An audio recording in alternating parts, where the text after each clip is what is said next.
ప్రత్యేక తెలంగాణ సమైక్యాంధ్ర ఉద్యమాలు విద్యార్థుల జీవితాలతో చెలగాటమాడుతున్నాయి. విద్యార్థులు పరీక్షలు రాయలేని పరిస్థితిలో ఉన్నారు. తాము మానసికంగా సిద్ధంగా లేమని, తెలంగాణ ఉద్యమ పోరాటంలోనే పాల్గొంటామని చెప్తూ కాకతీయ యూనివర్సిటీకి సంబంధించిన విద్యార్థులు ఇప్పటికే వేలాది మంది పరీక్షలు రాయకుండా బహిష్కరిస్తున్నారు. 2 రోజుల పాటు సుమారు 15 నుంచి 16 వేల మంది విద్యార్థులు పరీక్షలు రాయలేని స్థితిలో ఉన్నారు. <1% కూడా హాజరు శాతం నమోదు కాలేదంటే ప్రత్యేక ఆకాంక్ష విద్యార్థులు ఎంత బలంగా నాటుకుపోయిందో మనకు తెలుస్తుంది. అయితే ఏది ఏమైనప్పటికీ విద్యార్థులు పరీక్షలు రాయకపోవడం మూలంగా ఒక విద్యా సంవత్సరం లాస్ అయ్యే ప్రమాదం మాత్రం ఉంది. కాకతీయ యూనివర్సిటీకి సంబంధించిన ప్రొఫెసర్ కానీ ఆ ఎగ్జామినేషన్ బ్రాంచ్ కానీ ఇప్పటికే చెప్పింది ఎట్టి పరిస్థితుల్లో యథాతథంగా పరీక్షలు నిర్వహిస్తాం, మళ్ళీ పరీక్షలు నిర్వహించేది లేదు కూడా ఇప్పటివరకు తేల్చలేదు. దీనివల్ల ఎవరు భవిష్యత్తు నాశనం అవుతుంది? ప్రత్యేక ఉద్యమాలు రాజకీయ నాయకులు ఆడుతున్న ఆటలో విద్యార్థులు ఎందుకు పౌరులుగా మారిపోయి ఉన్నారు? విద్యార్థులు ఎందుకు పరీక్షలు రాయలేకపోతున్నారు అనే అంశాలు మనతో మాట్లాడడానికి మనతో ప్రొఫెసర్ సీతారాం నాయక్, అదేవిధంగా వాసుదేవ్ రెడ్డి, విద్యార్థికి సంబంధించిన జేసీకి సంబంధించిన శ్రీనివాస్, జోరిక రమేష్ ఉన్నారు. వీళ్ళతో మాట్లాడదాం. చెప్పండి సీతారాం నాయక్ గారు, ఈరోజు పరీక్షలు కాకతీయ యూనివర్సిటీని మనం ఓయూలో కూడా పరీక్షల బహిష్కరణ కొనసాగుతుంది, కేయూలో కూడా కొనసాగుతుంది. అసలు ఈ పరీక్షలు రాయకపోవడం వల్ల విద్యార్థులకు విద్యా సంవత్సరం లాస్ అయ్యే ప్రమాదంలో అడ్మిషన్స్ డైరెక్టర్గా ఉన్నారు, మీరేం చెప్తారు? విద్యార్థులు వాళ్ళు ఒక నిర్ణయానికి వచ్చారు. విద్యార్థులకు వాళ్ళు ఒక సంవత్సరం లాస్, వాళ్ళు కొన్ని తరాలుగా అంటే 54 సంవత్సరాల నుంచి వాళ్ళకు పాస్ అయినటువంటి విద్యార్థులకు అవకాశం లేదు, ఉద్యోగ భద్రత లేదు. మేము ఈ పరీక్షలు రాస్తే మాకు వచ్చేది ఏముంది? కనీసం మాకు వచ్చే తరాలకైనా మేము ఏమైనా లాభం చేయాలంటే మేము వచ్చేది రాదేది ఇప్పుడు తేలకపోయినప్పటికీ ప్రస్తుతం మీరు అడ్మిషన్స్ డైరెక్టర్గా ఉన్నారు కదా, మీకున్న అనుభవం ప్రకారం ఇప్పుడు కనుక పరీక్షలు రాయలేకపోతే యూనివర్సిటీ మళ్ళీ కండక్ట్ చేసే అవకాశం ఉందా పరీక్షలు, లేదా విద్యార్థులు విద్యా సంవత్సరం లాస్ అయ్యే అవకాశం ఉందా? ఎప్పుడు విద్యార్థుల జీవితాలతోనే విశ్వవిద్యాలయాలు ఆడుకోవు, అది మొదటి పాయింట్. మేము ఎప్పుడు ఎగ్జామ్ రాయమని అంటున్నాం, ఇప్పటి కూడా చాలా పట్టుదలతో ఉంది. లేదు, ఇప్పటి కూడా రాయమన్నాం. పట్టుదలతో ఉంటే ఒకటి ఆలోచించాలండి. నిన్న జరిగినటువంటి 2 రోజుల ఎగ్జామ్ 4 జిల్లాలలో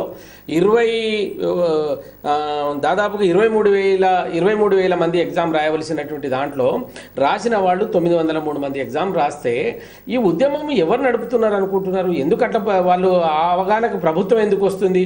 అది వచ్చే ముందు వాళ్ళు ఒకటి ఆలోచించాలి.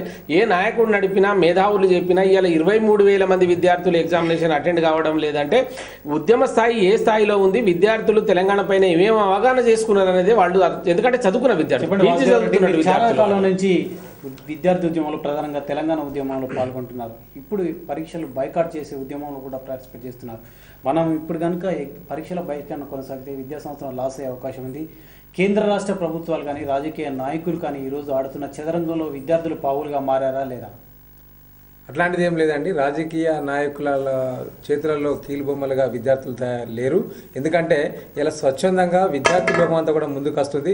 మా యొక్క విద్యార్థుల బలిదానాలు ఒక పక్క 600. నేను చెప్పేది విద్యార్థుల భవిష్యత్తుతో ఆటలాడుకుంటున్నారు. కేంద్ర ప్రభుత్వం డిసెంబర్ 9న ఒక ప్రకటన చేసింది, ఆ తర్వాత 23న మరొక ప్రకటన చేసింది. ఈ ప్రకటన నేపథ్యంలో తెలంగాణ ఉద్యమ నేపథ్యంలో ప్రత్యేక రాష్ట్రం ప్రకటించకుండా ఇలా ఆలస్యం చేయడం మూలంగా విద్యార్థులు తరచూ ఆందోళనకు దిగుతున్నారు. నేను అనేది ఆటలో మీరు పావులుగా మారిపోతున్నారు.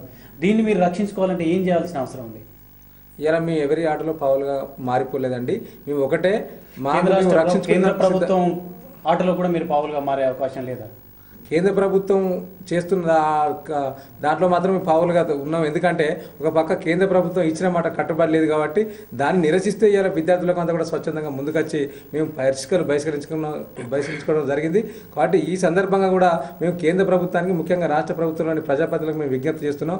మీరంతా కూడా ఆలోచించండి. ఒక పక్క విద్యార్థులు ఎందుకు మీరు బహిష్కరిస్తున్నారు అనేది ఇలా ఒక్క రాజకీయ నాయకుడు కూడా దీని మీద చర్చా వేదిక కానీ అక్కడ రాష్ట్ర ప్రభుత్వంతో చర్చ పెట్టుడు కానీ ఇంతవరకు జరగలేదు. మరొక పక్క మా సోదర ఉస్మానియాలో ఇదే విధంగా జరిగింది. మరి ఇక్కడ కాకతీయ యూనివర్సిటీలో కూడా ఏ ఒక్క విద్యార్థి కూడా రాయకుండా ఉన్నారంటే ఒకటే పక్క ఒక వాస్తవంగా నాకు తెలిసి లో ఇలాంటి ఘటన మాత్రం చోటు చేసుకున్న సందర్భాలు ఇక్కడ లేవండి.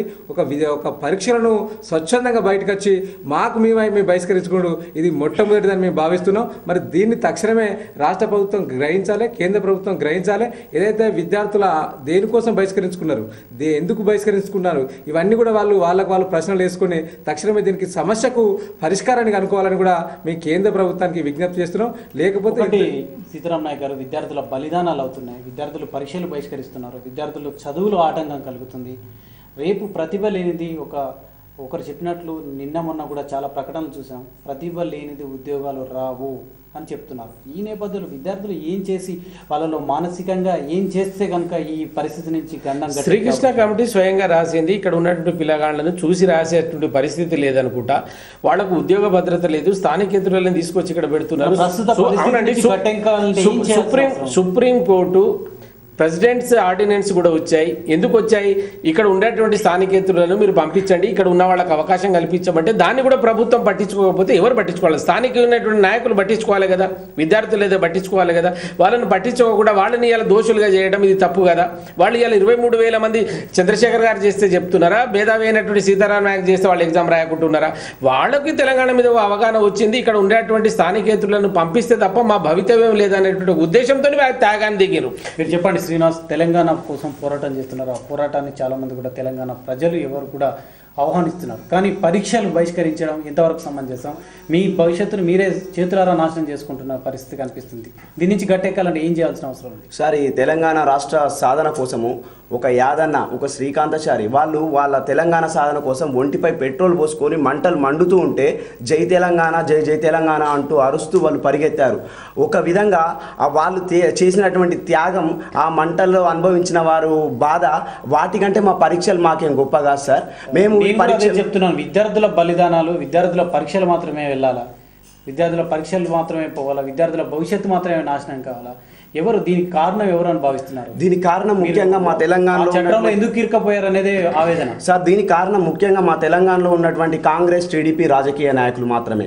కనుక మేము ఇప్పుడు మా కేయూజేసీ తరఫున మా కార్యాచరణ ఏంటంటే, మేము విద్యార్థులం అందరం కూడా మా పరీక్షలను బహిష్కరించిన విధంగానే మేమంతా ఒక్కదాటిగా మా యొక్క తెలంగాణ రాజకీయ నాయకులందరికీ కూడా సాంఘిక బహిష్కరణ విధించి మేము సహాయ నిరాకరణ ఉద్యమాన్ని చేపట్టడానికి ముందడుగు వేస్తున్నాము.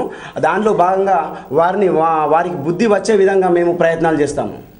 మీరు చెప్పండి రమేష్, ఈరోజు పరీక్షల బహిష్కరణ ఏ విధంగా సమర్థించుకుంటారు మీరు? ఈరోజు 100% మాకు పాజిటివ్గానే ఈరోజు మేము ఈరోజు రిసీవ్ చేసుకుంటా ఉన్నాం. ఈరోజు గత 60 సంవత్సరాలుగా చూసుకున్నట్లయితే ప్రపంచ చరిత్రలో కావచ్చు, భారతదేశ చరిత్రలో కావచ్చు, 100% మంది ప్రజలు తమ హక్కుల కోసం చేసినటువంటి పోరాటం ఏ ప్రాంతం లేదు. అటువంటిది 100% మంది విద్యార్థులు కావచ్చు, ఈ ప్రాంతంలో ప్రజలు కావచ్చు, తెలంగాణ రాష్ట్రం కావాలని చెప్పేసి గత సంవత్సరాల కాలంగా రోడ్లెక్కి ఈరోజు ఉద్యమిస్తూ ఉన్నారు. ఈరోజు విద్యార్థుల పరిస్థితి చూసుకున్నట్లయితే ఈ ప్రాంత రాజకీయ నాయకులు ఈరోజు నగరాలకు కావచ్చు, కేవలం హైదరాబాద్కే పరిమితం అవుతా ఉన్నారు. గ్రామీణ ప్రాంతాలకు రానటువంటి పరిస్థితి. ఈరోజు విద్యార్థులు చదువుకుంటూ ఉద్యమాన్ని కొనసాగిస్తూ ఉంటే, మీరు ఉద్యమాలు చేస్తున్నారు, ఉద్యమాలను ఎవరు కాదనడం లేదు. ఇప్పుడున్న ప్రస్తుత పరిస్థితి నుంచి గట్టెక్కాలంటే పరీక్షలు రాయకుండా మీరు ఎంతకాలం ఈ ఆందోళన కార్యక్రమాలు చేపట్టే అవకాశం? తప్పకుండా ఏదైతే డిసెంబర్ 9, 2009 ప్రకటన కట్టుబడి ఇప్పుడు ఏదైతే ఈ ఫిబ్రవరిలో జరిగే పార్లమెంట్ సమావేశాలను తెలంగాణ బిల్లు ప్రవేశపెట్టి తెలంగాణ రాష్ట్రాన్ని ప్రకటించేంత వరకు మేము ఎగ్జామ్స్ రాయం. అవసరం అనుకుంటే ఈ దఫా ఈ అకాడమిక్ ఇయర్ వదులుకునేందుకు కూడా విద్యార్థులు కొంత సిద్ధంగా ఉందని చెప్పేసి కూడా మేము తెలియజేసుకుంటాం. రాష్ట్ర ప్రభుత్వానికి ఇంకొకటి మీ ద్వారా ఒకటి విజ్ఞప్తి చేస్తా ఉన్నాం. ఈ రోజు వాళ్ళు ఉద్యమాన్ని అణచివేయాలని చూస్తూ ఉన్నారు. ఈ రోజు ఏదో చదువుకుంటూ ఉద్యమంలో పాల్గొనాలనుకుంటే విద్యార్థులను ఫుల్ టైం ఉద్యమకారులుగా ఈరోజు ఈ రాష్ట్ర కేంద్ర ప్రభుత్వమే ఈరోజు ఫుల్ టైం ఉద్యమకారులుగా ఈ ప్రభుత్వం తీర్చిదిస్తా ఉంది. మీరేమంటారు దీని మీద? అవును సార్, రమేష్ గారు చెప్పిన దానిలో వాస్తవం ఉంది. మేము విద్యార్థులమంతా ఒక చదువుకుంటూ మామూలుగా మా యొక్క నిరసనలు మేము తెలియజేశాము. కానీ ప్రభుత్వం ఇప్పుడు ఇక్కడ మిలిటరీ ఫోర్స్ను పెట్టి బలవంతంగా మమ్మల్ని రెచ్చగొడుతుంది. గేట్లు మాకు యూనివర్సిటీ నుండి బయటికి వెళ్ళే స్వేచ్ఛ లేదు, బయటికి వెళ్ళి ఏదైనా కొనుక్కోవడానికి బయటికి వెళ్ళడానికి స్వేచ్ఛ లేదు. గేట్లకు తాళం వేస్తున్నారు, ముందు ముళ్ళ కంచెలు పెడుతున్నారు. ముళ్ళ కంచెలు పెట్టడం వల్ల మాకు అనేక ప్రమాదాలకు లోనవుతున్నాం. మేము దాంతో మేము సహజంగానే ఓకే, వీళ్ళు ప్రభుత్వం సమైక్యాంధ్ర పాలనలో మాకు అన్యాయం జరుగుతుంది కాబట్టి ప్రభుత్వం రెచ్చగొడుతుంది, తాడో పేడో తెలుసుకుందాం, మా తెలంగాణ రాష్ట్రం సాధించుకున్న తర్వాతనే మేము చదువుకుంటామని చెప్పేసి మేము అందరం కూడా నిర్ణయించుకోవడం జరిగింది. వాసుదేవ్ రెడ్డి గారు, మీరు చెప్పండి, ఈ పరీక్షల బహిష్కరణ ఇంకా కొనసాగే అవకాశం ఉందా? దీనికి ఒక ఫుల్ స్టాప్ పెట్టే అవకాశం విద్యార్థి లోకం లేదా?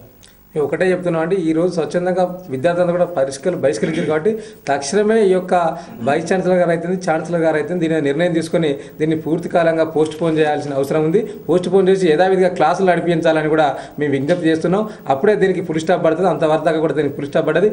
ఇదే విధంగా ఇట్లాంటి పరీక్షలు కనుక బలవంతంగా పోలీసు పహారలో, పోలీసు నీడలో, తుపాకీండలో కనుక ఈ పరీక్షలు నిర్వహించాలి కనుక ఈ రాష్ట్ర ప్రభుత్వం కనుక చూస్తే మాత్రం దానికి రెట్టింపుగా విద్యార్థులకు స్పందించడానికి సిద్ధంగా ఉంది. కాబట్టి తక్షణమే వీటిని ఎగ్జామ్స్ని పోస్ట్ పోన్ చేయాలని కూడా మేము విజ్ఞప్తి చేస్తాం. చూసాం కదా, విద్యార్థుల ఆవేదన, ఆందోళన చూసాం. మనం సాంకేతికంగా కనుక పరిశీలిస్తే ఈ విద్యా సంవత్సరం లాస్ అయ్యే అవకాశం ఉందా విద్యార్థులు? ఒకసారి విద్యా సంవత్సరం లాస్ అయితే దాన్ని ఎవరు మనం పూడ్చలేము, ఆ లోటును మనం ఎవరు సరిచేయలేము. మేధావిగా నేను చెప్తాను, విద్యార్థులకు విద్యా సంవత్సరం లాస్ కావద్దు అంటే అది ప్రభుత్వం మీద ఆధారపడి అంటే మొదటి సంవత్సరం విద్యార్థులకు లాస్ కాకపోయినప్పటికీ రెండో సంవత్సరం ఎవరైతే పరీక్షలు రాస్తున్నారో వాళ్ళకి ఇబ్బంది అయ్యే అవకాశం ఉంది కదా పై చదువులకు వెళ్ళే క్రమం. అవునండి, నేను ఇప్పుడే చెప్పాను కదా, 23,000 మంది విద్యార్థులు ఎగ్జామ్ రాయకపోతే ఈ ప్రాంత నాయకులను ఎన్నుకున్నటువంటి నాయకుల వాయిస్ ఏంది? వాడు కేంద్ర ప్రభుత్వానికో రాష్ట్ర ప్రభుత్వానికో గవర్నర్కో అరే మా పిల్లల భవితవ్యం ఇట్లా ఉండదని వాళ్ళు చెప్పకపోతే నాటువంటి మేధావులు ఎంత వృద్ధి ఏమవుతుంది? ఇప్పుడు మేము సపోర్ట్ చేసినట్ట, నేను ప్రతి విద్యార్థికి 4 సార్లు మీటింగ్ పెట్టి చెప్పినాను మీరు ఎగ్జామ్ రాయమని.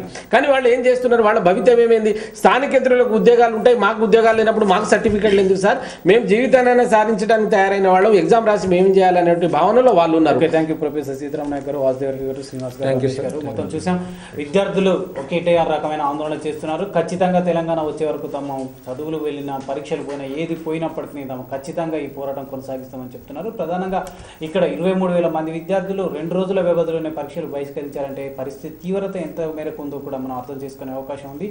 తెలంగాణ పేరుతో ఉద్యమాలు చేస్తున్న తమకు ఈ ప్రాంతానికి సంబంధించిన ప్రజాప్రతినిధులు బాధ్యత వహించాలి. విద్యా సంవత్సరం వృధా అయినా పర్లేదు, ఈ ఉద్యమం కొనసాగిస్తామని చెప్తున్నారు.